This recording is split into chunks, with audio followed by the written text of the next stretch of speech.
Lately, Zenless Zone Zero, HP inflation, and power creep discussion videos have been flooding my feed, and I have watched a lot of them, as you would imagine. And some of the points that were being made just didn't exactly sit right with me in several of these videos. Today, what I want to do is go over these reoccurring pain points the community is facing at the moment, and also talk about some things that are just being completely missed in the conversations. One point that is consistently brought up during these discussion videos is the concern of the rapid rise in HP since the game's launch. An example of this would be Saint Tonetats expressing his thoughts and findings about Zenless Zone Zero's HP inflation and how it's making a similar trend to Star Rail. In Honkai Star Rail, the game is dog because to clear, you need to pull all the newest units. To clear, you need to pull all the newest units because they do way more damage, they have way better buffs than everybody else that came before them. And what that led to is HP inflation in the game, because the newest units keep doing more damage than the ones released before them. And to keep up and be able to clear the content, you have to pull the newest units. And ZZZ is literally doing the exact same thing, where every new unit does more damage than the last one. Miyabi was just the biggest example, but believe me when I say that Vivian and Astra, they're way better than the past Anomaly and the past support units. I can see where Saint is coming from with these comments. The HP has increased at a substantial rate, doubling the amount since launch before we even hit 2.0. It is a little too fast of an increase for a game less than a year old. However, as of now, Saint's concerns are not a black and white situation, just like this whole discussion. Why? Well, let's break this down. During patches 1.4 and 1.5, several new influential additions to the game were added, those being Haramata, a free unit that can dish out good damage at a casual level and devastating damage when played to its full potential. Branch and Blade, Miyabi's 4-piece set that can be used on agents such as Sokaku, is also a universal 2-piece set for all crit-focused agents. And Astral Voice, which became the best support set, almost doubling the buffing capabilities of its predecessor, Swing Jazz, which it can also be stacked with. And let's not forget the decibel changes, allowing all 3 agents to ult independently, which was a much needed change. All these new features combined with agents such as Miyabi, Astra and Evelyn is the true cause of the sudden HP spike in 1.5, and its continuous rise after. Miyabi is not the sole reason for HP inflation, she's in fact one piece of the picture. But let me be clear, all these additions to the game do not justify the rapid climb in HP. It also should not be made out to be a situation where everything is one character's fault. Gradually, the more time you invest in the game will improve your account, but it will also improve the skill expression with the characters you regularly use. Now this brings us to another interesting point that was brought up by Kate during his stream with Saint. In your opinion, do you think that ZZ being execution based and Honkai Star Rail being turn based doesn't make is not a big difference? I think that HP inflation, once it gets high enough, it will the difference won't really matter too much. Because there will certainly just be a point where the characters won't be able to deal enough damage unless they're being played at like relatively close to perfectly. So even if you have more control over your characters than Honkai Star Rail, it won't make a difference in your opinion? Well, this is the thing, right? You definitely, execution does have a pretty big role to play, but if characters are literally dealing 20, 30, 40% more damage than others, or I guess in Miyabi's case, like 100% more than others, there's only so much that execution can play when it comes to the conversation. Many people, myself included, was either confused or outright denying this to be a good comparison to begin with, since Star Rail and ZZZ are 2 different game genres in the first place. Instead, I suggest a different approach to this point. Instead of comparing Zenless Zone Zero and Star Rail, wouldn't it be better to compare Star Rail to another turn-based game that has noticeable skill expression from the very beginning? Why not a comparison between Star Rail and Clair Obscur Expedition 33? For this comparison, I want to focus on how both games are affected when considering the player's skill expression whilst dealing with an enemy that has a high HP pool, and what the player can do when dealing with said enemy. As Star Rail follows a traditional turn-based formula, the player has little room for skill expression to deal or reduce incoming damage outside of their turn, other than damage over time or setting up mitigation. Eventually, the enemy will take their turn and attack no matter what the player does. The opposite can be said for Expedition 33. In this game, the player is rewarded for learning and adapting to the encounter by dodging and parrying outside of the player's turn. In this game, you essentially have full control over your character in a turn-based game, which is ridiculously strong due to the fact that if you become proficient in parrying, you negate all damage and retaliate, leading to more damage dealt to the enemy. Being able to damage or nullify damage outside of your turn in the context of dealing with an enemy with a high HP pool allows for some downright horrendous shenanigans. Spoiler warning for anyone who has not played the early game or wants to not get spoiled on an optional boss fight. I came across this pink little furball early in my first playthrough, and at the time I was still on chapter 1, which I still am at the moment.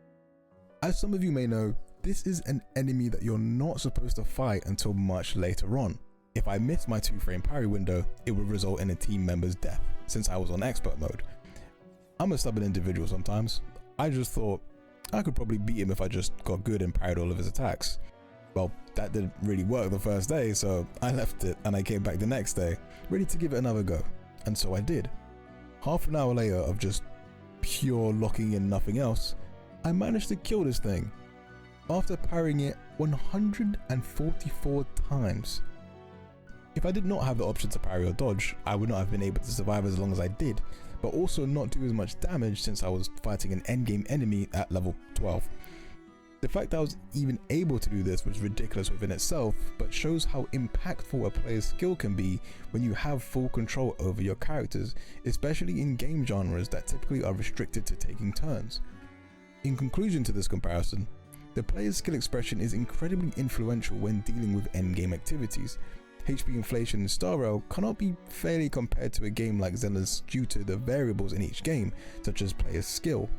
With enough skill, the player can even circumvent issues such as lack of gear, character levels, and even damage. Funny I mentioned these three things because that brings us into our next section. A point of discussion that was brought up in regards to the skill issue topic is EO showing a Soldier 11 solo clearing Deadly Assault with 3 stars. Now I believe the point that was being made here was that if this Soldier 11 can do it solo without a whole team, then everybody else should be able to do it with 3 teammates. Now I can see where EO was coming from here, but unfortunately there were just a few things that worked against them.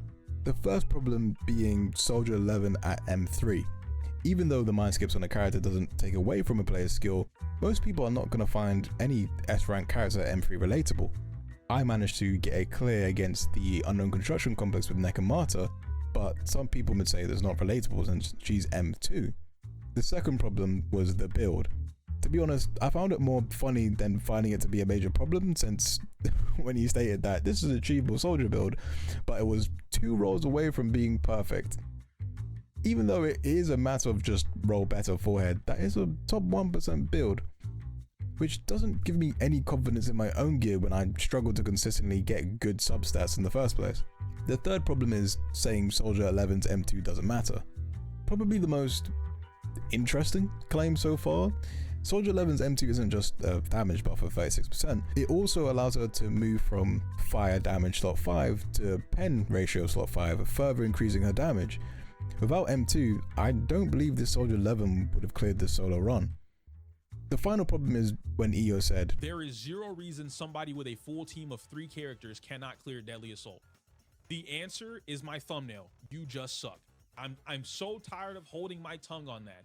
You are dog at the game. You are ass."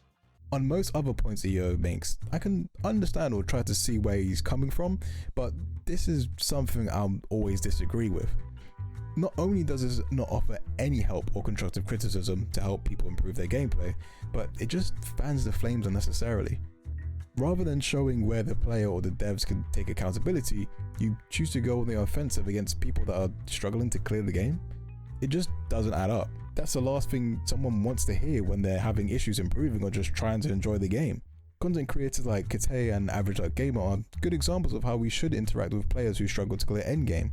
Explaining how builds work, reviewing accounts, and checking up on players after they've helped them is a great way to help the community. Speaking of good things for the community, the discussion I referenced earlier in the video between Kite and Saint was just that, a discussion. Unfortunately, halfway through, Saint was flinging words at the community, but before that, it was actually just a chill conversation. Kite displayed a good example of how we should frame future talks about subjects like this. Now, if it does sound like I'm coming at EO, I'm not. I think he's just a guy who can be quite passionate about the things he likes, which is not a problem at all. Another pain point that does pop up quite frequently in these discussion videos is the level of effort required to clear the end game. A comment that does stand out above the rest is, I used to be able to clear the end game before, but I can't clear the end game now. This is typically a balancing act between the player needing to invest a little bit more into their account to clear the content, or the devs just making it a bit too hard and they've missed something. I usually sit somewhere in the middle between this topic because it's a little bit tricky. For example, let's say the player has invested so much into their account. They've got level 60 characters, they've got good discs, they've got near max skills, they've got a pretty decent understanding on how to tackle the boss, but for some reason they still struggle to clear. I would be concerned with the current health of the endgame environment. However, this is not usually the case. One to several of the factors I previously mentioned are often neglected, whether that be an underlevel agent, questionable disc builds, or not knowing how to tackle the boss. You could even check this yourself by going on recent multiplayer and just browsing other people's characters. And this is not to pick on anyone, by the way, this is just an example of how people might have not figured out how to build their characters. Even looking at account reviews would show you players have some issue when it comes to doing this. At the end of the account review, the player account is typically in a better position to clear the endgame content, and it's usually just switching out some discs, leveling agent skills, and fighting the boss, but this time knowing how to deal with certain attacks. It pretty much boils down to builds and a bit of game knowledge. You don't even need to know every move a boss does, just how to deal with it in general. For example, in enemy descriptions, the game will tell you if a boss has an exploitable weakness or standout characteristic to be wary of. Unfortunately, that's where my praise ends, as the in-game information given to the player can be misleading and shallow. For example, despite my character having very low substats, the game gives me the thumbs up by showing my character as fully equipped with an outstanding rating as the cherry on top. When it comes down to dealing with enemies, Palicus is probably the biggest offender at the moment. The combat information given on how to deal with Palicus doesn't give the player much to go off. It doesn't even tell you that they're also susceptible to defensive assists like their prior iterations. What you are told is when one is defeated, the other one becomes more aggressive. Moving into the fight, it becomes very apparent that any characters that have short range attacks will have a difficult time dealing with both enemies. And with no effective way to group them using your characters, the fight becomes a bit of a dragged out back and forth like the Marionette Twins. Now, taking this fight and putting it into shield defense was miserable. The only effective way to group these enemies is by sitting in the corner of the map and squeezing them into the wall, praying they don't move for the next 2 minutes, because if they do, the run is most likely cooked. After a few embarrassing attempts using Ellen, I cleared initially within 3 minutes. I gave it another go the following day, and I did cut my time down to 1 minute and 59 seconds. The gap in those 2 times was made possible by updating my Ellen's build from Ice to Woodpecker and improving the way on how I group the enemies in the corner of the map. Most players that are struggling to clear just need a little step up, that being some better gear or some advice on how to handle a boss. It's usually just a few tweaks that are needed and you'll be good to go.